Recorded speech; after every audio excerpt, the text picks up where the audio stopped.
Good evening there, everybody. What is happening? Hopefully, y'all are having a wonderful day today.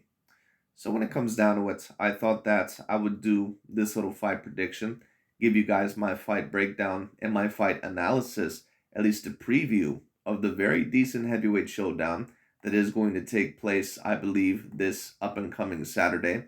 I believe that this fight will be on ESPN Plus, and I believe that it will be in England. So, if you're from the USA, like me, it is going to be somewhat early in your time when this fight is on. More than likely, somewhere around anywhere from 12 to 4, somewhere around there. I can't necessarily remember.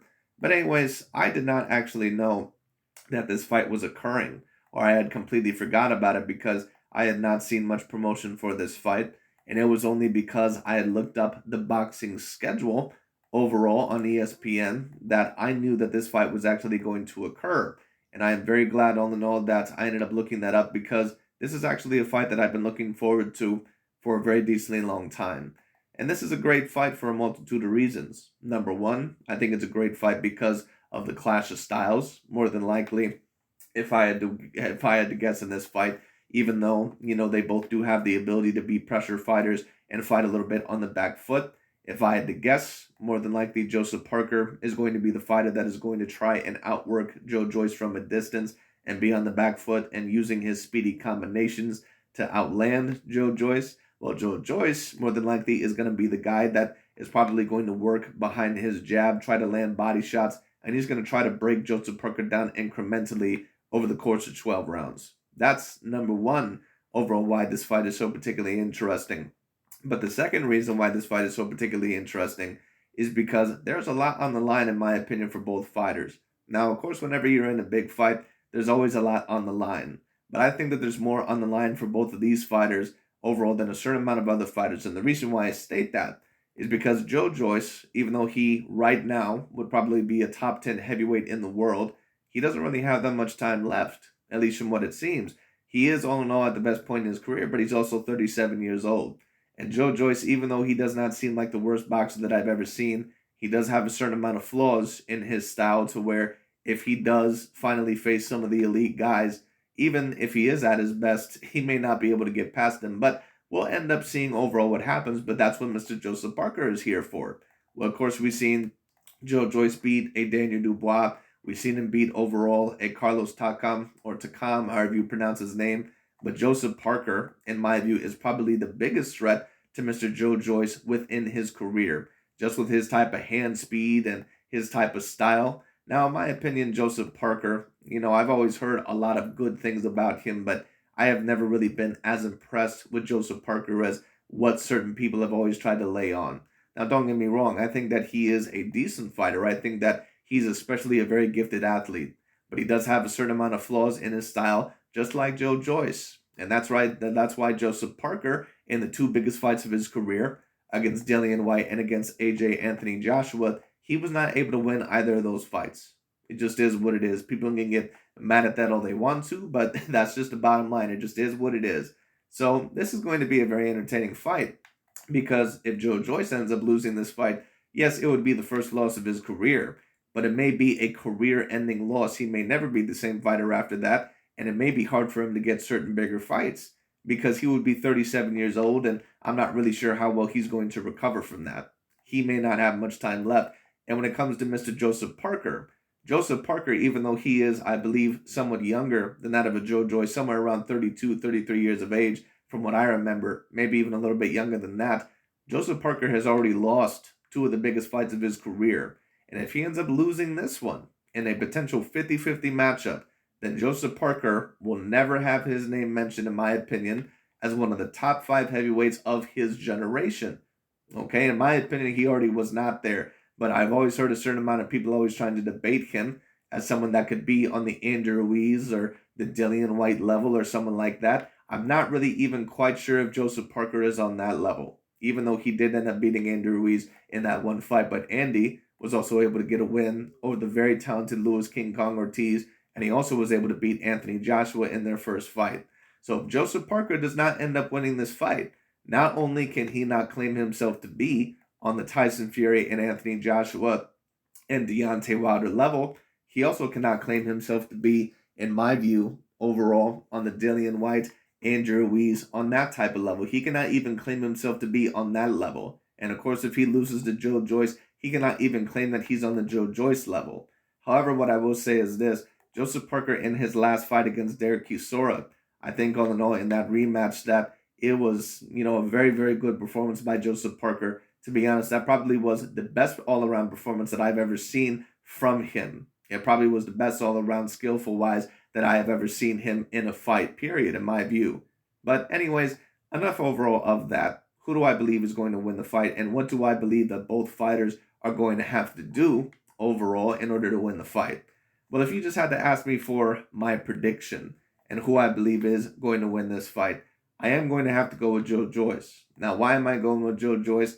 Is it because, I don't think that Joseph Parker has a chance, or because all in all, he will 100% lose this fight? No, not necessarily, but Joe Joyce is coming into this fight with very decent punching power. He's coming into this fight as an undefeated fighter and with the confidence of an undefeated fighter. And I really need to see overall where Joseph Parker is mentally in this fight, especially once he feels the power, or if Joe Joyce overall starts to break him down and wear him down and starts landing body shots and really overall starts getting there and starts countering Joseph Parker on the inside and landing certain shots.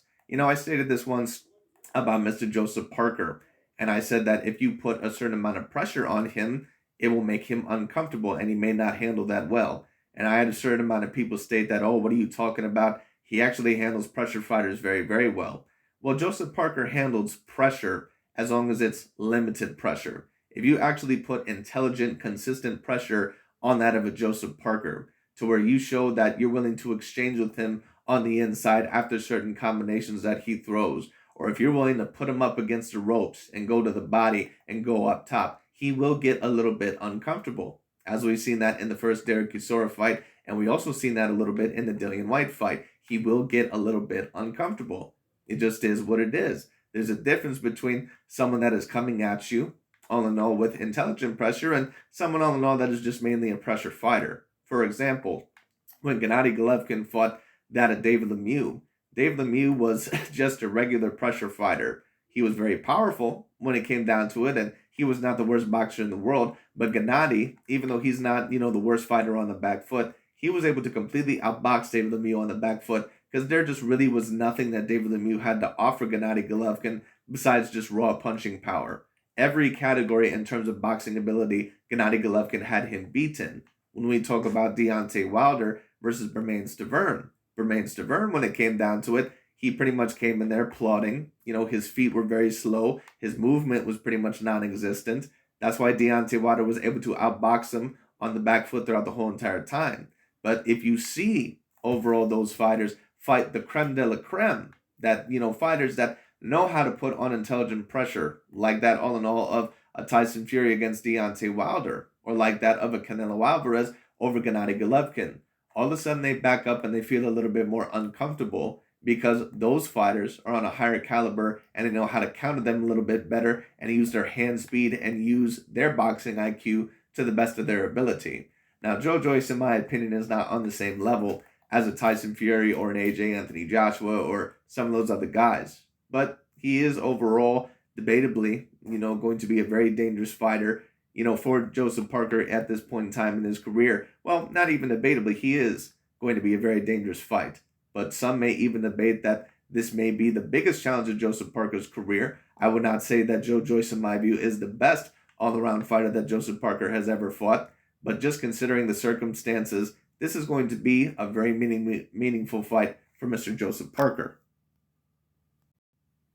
But anyways, continuing on with it, when it comes down to it, once again, I believe that Joe Joyce, in my view, more than likely, if I had to predict, I believe that he is going to win this fight more than likely on points. I'm going to predict Joe Joyce to win by unanimous decision. I just think all in all that the power, and I believe that the confidence of an undefeated fighter, I believe that he will get a little bit to Joseph Parker. However, if I see Joseph Parker show up in the same form as what I seen him in his last fight against Derek Chisora in the rematch, this could be a very competitive fight, or Joseph Parker might be able to win it. He may even be able to win it by a decent amount if he throws consistently, if he's able to make Joe Joyce a little bit uncomfortable, and all in all, if he's able to keep his hands up. Now, what points or what advice would I give both boxers against each other if I was in their corner? If I were Joe Joyce and I was going to give him a game plan or overall advice to beat that of a Joseph Parker, I think all in all, working behind your jab, which is pretty much what Joe Joyce likes to do regularly, stay off center when it comes down to the best that you can. Joseph Parker, what he will try to do is he's more than likely going to try to come up top with a good overhand right or a right cross.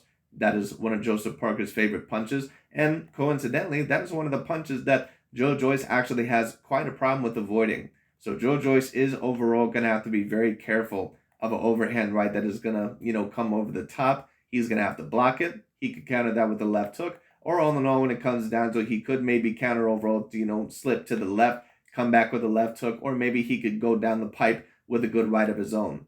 So that would be my first piece of advice for Joe Joyce. Watch out for that good overhand right. Also watch out for the left hook.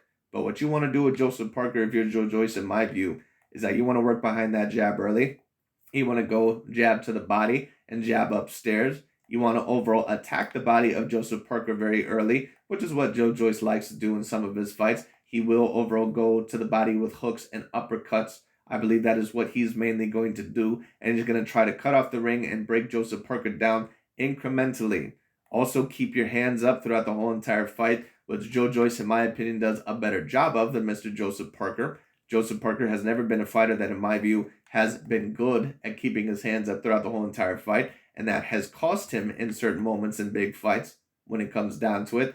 And also, another piece of advice that I would give Mr. Joe Joyce is if you're going to hit Joseph Parker, he will more than likely give you an opportunity after certain exchanges, especially once he gets on the inside, or if you get on the inside with him, because a little bit like David Benavidez, he doesn't like to keep his hands up sometimes after certain exchanges. So after he gets done throwing a certain exchange, whether he leaves the clinch or he leaves the inside, you can hit him with decent counter shots because a lot of the times Joseph Parker will not keep his hands up right after he throws a certain exchange, especially if you're in close range. That is Joseph Parker's, in my opinion, biggest weakness. So Joe Joyce, in my view, he's going to have to make Joseph Parker uncomfortable in the exchanges. He's going to have to time him well, counter him a little bit on the inside, work on that jab to the body early, get a good body attack in there early, and you are going to have to mainly be the pressure fighter in this fight.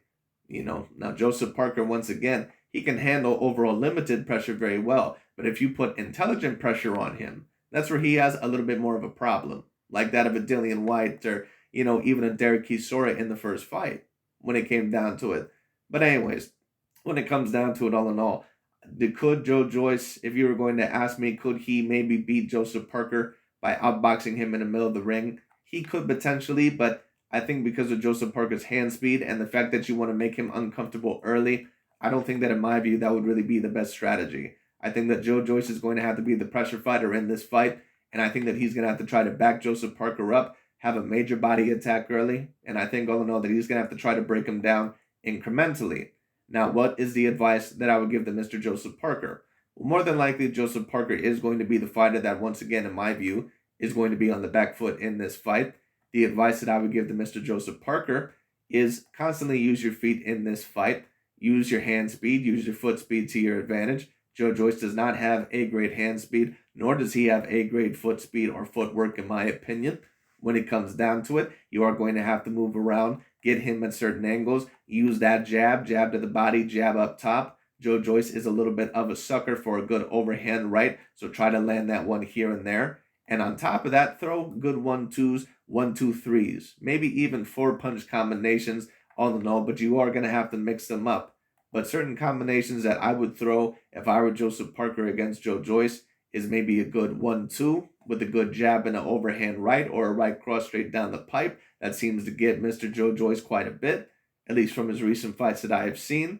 Maybe throw a double jab, then a right to the body, then a left hook to the body. Maybe throw a jab, then an overhand right, then a left to the body. You're going to have to mix them up. But the main combinations, in my view, that Joseph Parker is going to want to mainly throw in this fight is going to have to involve with the jab, the overhand right, and the left hook. Because those are the punches that Joe Joyce seems to be a little bit vulnerable to with the overhand right and the left hook. But he is going to have to mix it up to the body, and he is going to have to mix it up to the head to make sure that he's not too repetitive. Because in my view, Joseph Parker sometimes can be a little bit too repetitive for his own good. just a little bit. But anyways, another piece of advice that I would give Joseph Parker is that even though mainly it would be the best for him to be on the back foot in this fight, I think all in all that you are going to have to push Joe Joyce forward here and there. You're going to have to overall, I'm not going to say completely get in a brawl with him, but you are going to have to push him back. You are going to have to show him that you are not afraid of his power and that you're not going to bully me around in this fight. So if you try to push me back up against the ropes or up into a corner, I will be able overall to push you back. Kind of like what Dimitri Bivol did against Canelo in their fight when it came down to it. Or all in all, like I've seen in other fights. Joseph Parker is going to overall have to show Joe Joyce that I'm not going to let you bully me around the ring. If you overall put me in a corner or if you put me up against the ropes, yes, I'm going to mainly be fighting on the back foot, but you're not just going to break me down. You're not just going to chase me around the ring the whole entire night, and you're not overall just going to land at will. That's not going to happen. And if you try to push me too hard, I will fight back. I will push back. And I'm going to hurt you because I have very decent hand speed and I have a good overhand right. I overall have a very fast jab, and I will use my speed and I will use my combinations to outdo you when I need to, but I will also push you back when I need to. I will hurt you. That's what Joseph Parker, in my view, is going to have to do in this fight if he wants to win. I think Parker more than likely is mainly going to have to be on the back foot. Could he maybe go in there against Joe Joyce and pressure him, kind of like what I seen against Derek Chisora in the rematch? He could, but in my view, that's going to create certain risks that maybe would be a little bit unnecessary. But we'll see what happens. But anyways, this fight is very particularly interesting. It's very particularly interesting not only because of the clash of styles, because I believe Joe Joyce is going to be mainly the pressure fighter in this fight and Joseph Parker on the back foot, as I said. But this is really going to be a crossroads fight, especially for Mr. Joseph Parker. Because if Joseph Parker does not end up winning this fight, he can never claim himself to be really even one of the top 7 heavyweights of his generation. Because that would mean that he's not on the Tyson Fury or the AJ or the Deontay Wilder level. He's not on the Andrew Ruiz level. He's not on the Dillian White level, at least from what I've seen. And there may even be a couple of others that you would debate over him. So this is a very big fight for Joseph Parker. A very big fight for Joseph Parker and a very big fight for Joe Joyce. And I think that this is actually one of the best matchups of the year, which unfortunately is not getting much promotion. But we'll see what ends up happening. But anyways, that's really about it for today. Thank you so much for watching, and I'll talk to you all later.